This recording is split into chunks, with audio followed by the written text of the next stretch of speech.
Last Wednesday afternoon, I received the call. Summoned out of the blue, I joined a family FaceTime where my father shared disturbing news. After complaining for several months of persistent neck pain, an MRI had revealed concerning abnormalities. Based on the MRI and other symptoms, the doctors raised the prospect of a rare and highly deadly form of metastatic blood and bone cancer, with an expected survival rate that left us breathless. In a moment, my world was turned upside down. Prior to the call, my afternoon had been filled with the typical frustrations and annoyances that too often mark end of session in the legislature. Distractions from the real and urgent work of serving the people. In the moments after the call, all of that melted away. We are approaching the season of the high holidays, which will be celebrated by communities in California, Israel, and around the world. In ways subtle and obvious, the high holidays urge us to consider our mortality, to confront the inescapable reality that our time on this planet is finite.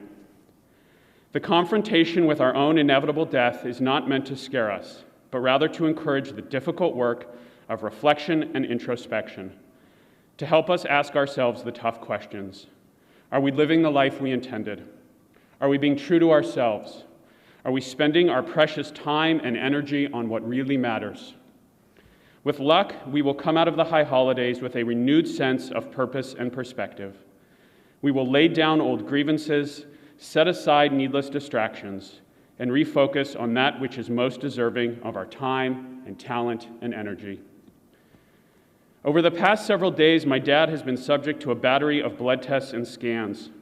My family has endured sleepless nights and extreme fear.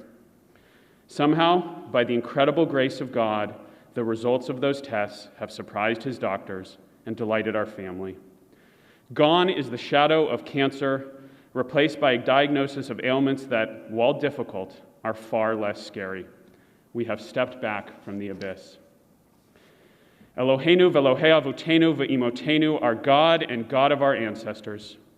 As we approach the final days of a difficult session, may we be granted the perspective and insight to decipher what really matters, to separate the holy work of public service from the distractions of petty politics, to see the best in each other, to appreciate the passion of our colleagues, staff, constituents, and advocates, including those with whom we may not always agree, to rise above the noise and focus on the immense privilege we have before us, the opportunity to make laws that can uplift our communities, advance justice, and heal our world, to recall with clarity why we are here and what we are fighting for. And may we, our entire Capitol community, and all humankind be granted the ultimate blessing of good health. Amen.